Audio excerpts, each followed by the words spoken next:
6 de la mañana con 58 minutos. Tengan ustedes muy buenos días. Bienvenidos a esta entrega de Primera Impresión. Este día, miércoles 21 de febrero, vamos a conversar con Javier Zabalaegas, uno de los candidatos propuestos por el presidente Lenín Moreno para integrar el renovado Consejo de Participación Ciudadana Transitorio. Y analizaremos también la situación en la frontera norte, después de los últimos choques armados que dejaron 2 soldados heridos. Daniel Pontón, experto en seguridad del Instituto de Altos Estudios Nacionales, estará esta mañana con nosotros. Y además, esta mañana ponemos ojo al cine con la película de la productora ecuatoriana Joana Aguilar, quien con el auspicio de la Embajada de Estados Unidos exhibe en el país su documental llamado Dreamtown, Ciudad Soñada, podríamos traducir, acerca de un tema muy ecuatoriano, el sueño de jóvenes del Valle del Chota que aspiran a convertirse en jugadores de fútbol profesional. Esto será Primera Impresión en esta jornada. Vamos con una información que ha concitado la atención pública. El cantón San Lorenzo, en el norte de la provincia de Esmeraldas, se encuentra conmocionado debido a varios ataques terroristas por parte de grupos narcodelictivos. Desde el pasado 27 de enero, esta zona fronteriza no ha podido encontrar la paz.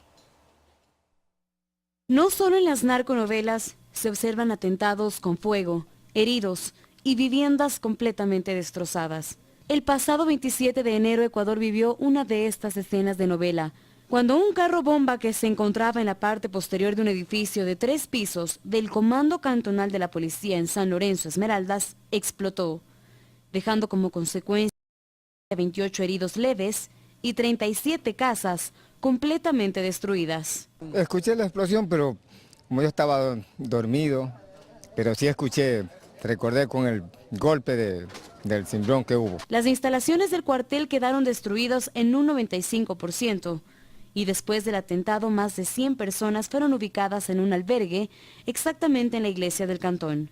Terrible porque primera vez que uno sale a dormir así, fuera de su casa con su familia. El presidente de la República, Lenín Moreno, calificó a este ataque como un acto terrorista ligado a bandas de narcotraficantes que han sido golpeadas por las fuerzas de seguridad del Estado ecuatoriano. Además, el primer mandatario decretó estado de excepción en San Lorenzo y Eloy Alfaro, con el fin de fortalecer la seguridad de los ciudadanos y de la frontera. Tengan la certeza, aquellos que esconden su maldad en la perversidad que puede generar la oscuridad de la noche, que no vamos a atemorizarlos, no nos van a amedrentar. Para eso tenemos nuestra Policía Nacional y nuestras Fuerzas Armadas. Pero aquí no terminan estos ataques. Este lunes 19 de febrero se registró uno nuevo en el sector de El Pan, a 2 horas de San Lorenzo en Esmeraldas, exactamente en la frontera con Colombia. El hecho sucedió cuando militares ecuatorianos que patrullaban en la frontera fueron atacados sorpresivamente por quienes custodiaban una plantación de coca en el lado colombiano. Resultado de esto, 2 militares resultaron heridos en el enfrentamiento. El ministro Patricio Zambrano informó que el trabajo que realizan los policías y los militares en la frontera es totalmente eficiente. El trabajo que están haciendo nuestras Fuerzas Armadas, nuestra Policía Nacional, es un trabajo tan fuerte que los delincuentes se ven que están siendo afectados en sus intereses. Zambrano también informó que aún no se ha identificado a los responsables del hecho y que los militares de la frontera se encuentran realizando su trabajo con el mismo número de personal. Carla Arcentales, Telediario. Son las 7 de la mañana con 2 minutos. En las últimas horas, incautaciones en Colombia de dinero y bienes en manos de testaferros de las FARC por cerca de 230 millones de dólares pusieron en evidencia el entramado económico detrás de la actividad del grupo insurgente, una realidad que tiene su expresión en la frontera norte de nuestro país, en la forma de bandas fuertemente armadas, articuladas con el tráfico de drogas y de armas, el contrabando y la minería ilegal. En este contexto, el bombazo en San Lorenzo encendió una alarma que puso en campaña a las Fuerzas Armadas ecuatorianas para controlar los territorios fronterizos, y de allí los enfrentamientos que en las últimas horas han dejado 2 soldados heridos. ¿Qué sucede en la frontera norte? cómo caracterizar la amenaza y hacia dónde evoluciona la violencia. Nuestro invitado es el investigador en seguridad y catedrático del Instituto de Altos Estudios Nacionales, Daniel Pontón. Buenos días, bienvenido. Lo primero que cabe destacar es el poder de fuego desplegado, al menos en el último ataque del que hemos sido informados, desplegado por los grupos armados irregulares que atacaron a esta patrulla ecuatoriana. Entendemos que lo han hecho con artillería, con morteros, es decir, tienen un altísimo poder de fuego. ¿Qué señala esto? Bueno, los tentáculos del narcotráfico y la red de narcotráfico que hay alrededor del grupo de las FARC, que en sí es una de las facciones criminales, ligadas al narcotráfico dentro de las muchas que existen en Colombia, pero que tuvo un poder de organización muy marcado, con una estructura militar y un alto entrenamiento. Tiene una vigencia muy potente en la frontera con Ecuador. Las FARC tenían un control territorial bastante marcado en esta zona del Ecuador, sobre todo en los últimos años alrededor del departamento de Nariño, sobre todo en la zona de Tumaco. Y ciertamente esto pone en evidencia cómo el proceso de paz pone al problema de Colombia como es, ¿no? Una proliferación de lo que es una gran cartera de negocios ilícitos que está alrededor de eso, con una característica muy marcada, que estos grupos que son disidentes mantienen todavía este tipo de estructuras paramilitares, para la protección ya de lo que es el negocio del narcotráfico, básicamente el control de poblaciones que están articuladas al problema, porque básicamente el narcotráfico no es solamente un problema criminal, es un problema social, donde poblaciones campesinas están relacionadas con el tema de los cultivos de coca y todo lo que es la economía logística que tiene que ver con el narcotráfico. Entonces, ahora, en este contexto, los excombatientes de las FARC ya son directamente narcotraficantes, dueños de las plantaciones, o siguen prestando servicios de protección. La particularidad no es algo nuevo, sobre todo el proceso de paz de hace 10 años, todo el tema de la movilización paramilitar, es que estas facciones paramilitares, y que yo lo digo, es muy similar a lo que está pasando ahorita con las FARC, son al mismo tiempo agentes de protección y los dueños del negocio.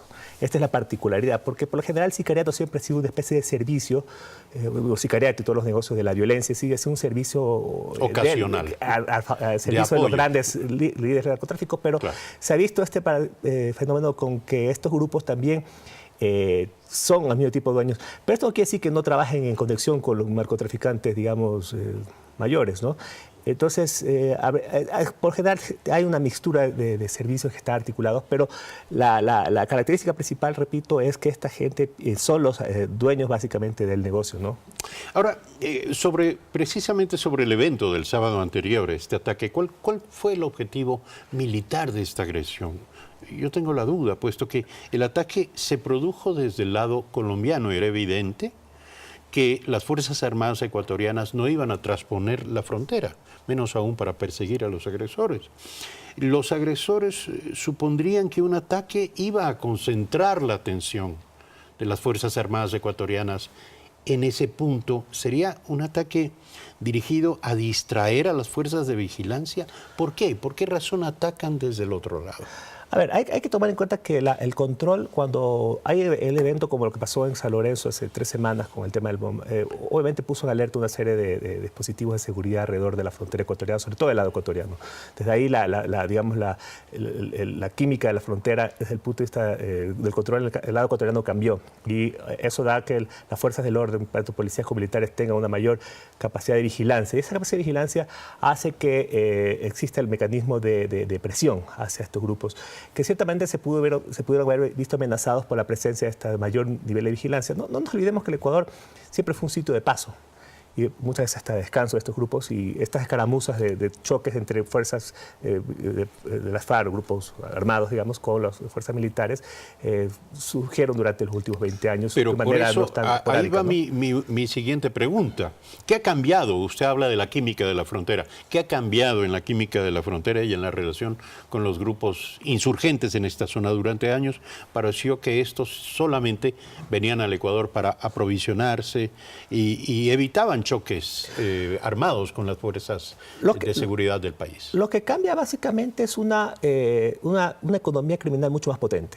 Yo sostenía en una entrevista anterior que el problema de las fronteras con Ecuador es que hay una proliferación de los cultivos, muy marcada, ¿no? El 60% de los cultivos colombianos están en la frontera con Ecuador. Y eso obviamente genera alarmas. ¿Del lado colombiano o también del lado ecuatoriano? El lado ecuatoriano, Ecuador no es un país productor, eso hay que decirlo así. Ha habido cultivos, pero es marginal, ¿no? No desarrolla una economía criminal importante. Pero otra cosa de lo que cambiaba en la frontera básicamente es que las FARC como grupo regulador, organizado, comando centralizado, etcétera, desaparece. Y hay una atomización de estos grupos que quedan un poco como en una especie de sentido de anomia, ¿no? Y esta lógica anomia, obviamente, el respeto a la frontera se hace mucho más complejo, porque la FARC nunca tuvo un interés en entrar en un conflicto abierto con las Fuerzas Armadas ecuatorianas, sea por razones, cuestiones tácticas militares, bueno, una serie de cuestiones, pero nunca, eso de cierta manera fue una especie de... No quería abrir un frente. Exacto, una especie de barrera natural que se generó ahí. Actualmente eso, cuando estamos en una lógica de economía criminal, este tipo de barreras se hacen mucho más laxas y mucho más ambiguas. Entonces, en este lado, el lado ecuatoriano se ve mucho más amenazados y por lo tanto es necesario establecer otro tipo de mecanismos de estrategia y otro tipo de estrategias, ¿no? Habríamos supuesto que luego del gabinete binacional y las conversaciones entre autoridades ecuatorianas y colombianas, este mecanismo de vigilancia compartida se pondría en acción de manera casi inmediata. Sin embargo, no es el caso. Bueno, habrá que ver cuáles son los protocolos que se están estableciendo para este tipo. Lo que tengo entendido que se acordó en este gabinete fue que se van a hacer operaciones conjuntas y eso implicaría que operaciones conjuntas tendría que ser que fuerzas ecuatorianas fuerzas colombianas tengan presencia en el territorio ecuatoriano, eso ha sido inédito. Y viceversa. Y viceversa, ¿no? En el caso ecuatoriano, Ecuador, las fuerzas militares siempre se mantuvieron al margen de este tipo de cosas, yo creo que acertadamente. Actualmente esta cuestión que al rato de ser una economía mucho más criminal, digamos, que está en disputa ya no tanto en la parte ideológica, la guerrilla, etcétera. El tema de la táctica se hace muy distinta, ¿no? Y en este sentido lo que primaría aquí es que el tipo de estrategia tenga que ver mucho más con una visión más hacia lo policial, me parece, más que hacia la lógica militar. Obviamente se aplica tácticas de correos, son grupos con alto nivel de armamento, con armamento pesado, con manejo de tácticas de guerrilla, pero básicamente el tipo de dinámica va a ser mucho más transfronteriza, por lo tanto el trabajo va a ser coordinado, ¿no? Sin embargo, da la impresión de que del lado ecuatoriano hay una presencia efectiva, real, militar, una ocupación del territorio, no del lado colombiano. ¿Estamos todavía lejos de ver esto en Colombia? Quiero decir, una presencia activa, real, efectiva de las Fuerzas Armadas colombianas en el otro lado de la frontera.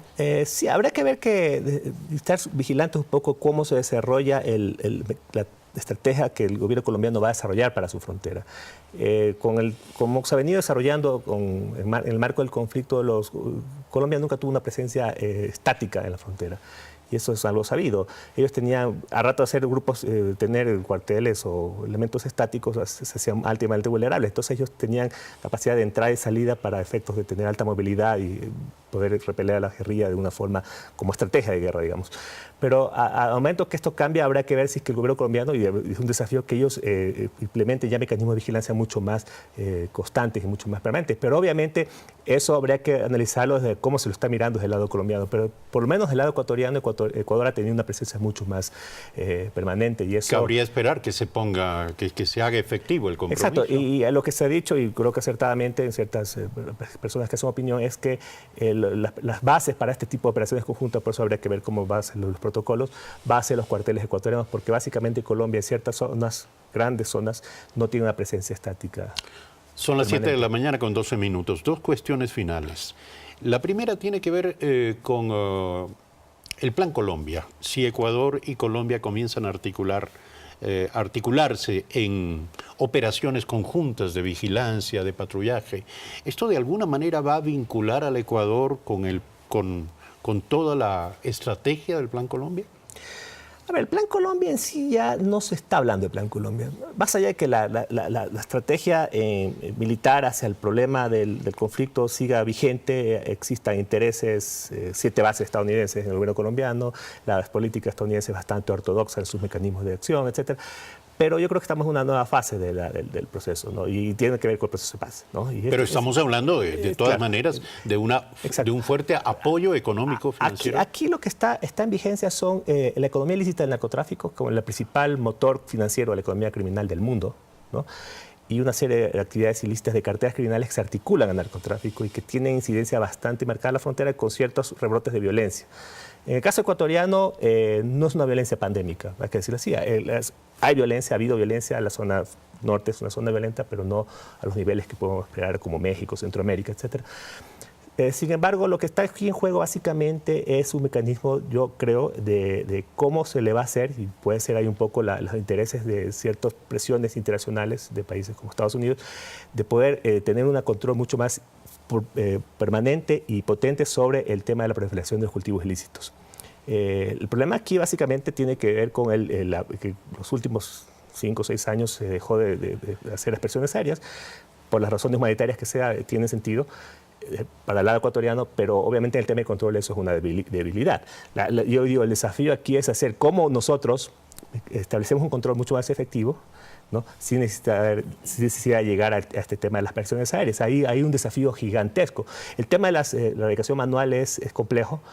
Hay el caso, por ejemplo, colombiano, por ejemplo, las estrategias que utilizó la guerrilla es poner minas antipersonales en estos campos. Hay una historia de mutilaciones en los cuerpos de seguridad en Colombia. No es un tema sencillo.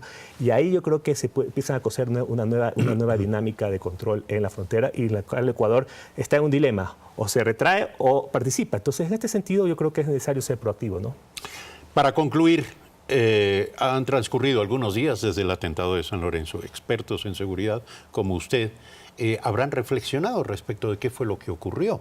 Y me refiero al hecho de lo que parece una evidente relación o vinculación entre estos grupos insurgentes, los autores del atentado, y la población adyacente al cuartel de policía, que fue alertada previamente para que no se produzcan muertos. Esto implica una relación muy fuerte entre estos grupos insurgentes y la población civil. Sí, el modus operandi y digamos los resultados de cómo se dio este tema, me parece que es un tema que nos debe llevar al análisis. El tema de la alerta es algo que es un condimento importante que nos permite, porque al parecer la intención básicamente es generar un mensaje al Estado, más que a la población. Al rato que usted separa a la población, básicamente tiene una... ¿Al Estado o a la policía específicamente? Bueno, estamos hablando del Estado, yo lo hago en conjunto, pero básicamente en las instituciones del orden. Aquí Policía y Fuerzas Armadas tiene una relación muy simbiótica en la frontera, ¿no? Es muy difícil separar la relación entre uno y dos, pero en este caso serán estas dos instituciones que tienen presencia en la frontera. Pero básicamente... Aquí me parecería que es un mensaje diciendo, bueno, aquí la cuestión va a cambiar. Para mí básicamente, yo lo que digo, cuando uno hace análisis de eso, el que hizo este atentado no actuó solo. Ese tipo de atentado, por lo general, y así se ha visto, no es algo que nace de la... Yo me decía con ganas de poner una bomba y punto. No, eso no pasa. ¿Actuó con quién? Hay alguien que hay intereses mucho más marcados atrás. Y esto tiene... el narcotráfico, por lo general, y lo que se está discutiendo últimamente, es una actividad que, más allá de radical, lo que se busca es establecer mecanismos de control y regulación de la industria del narcotráfico. Y en esta industria del narcotráfico también hay intereses de índole político que pueden haber detrás. No quiere decir que puede ser un atentado, no quiero llegar a esta situación, pero en todo caso me parecería que el mensaje que puede generar este tipo de cosas cambia la química de la frontera y cambia la estrategia de control. Y eso hasta cierto punto puede también explicar lo que está pasando en la frontera, sin desmerecer también que hay intereses de ciertas facciones criminales que obviamente puede haber un mal reparto.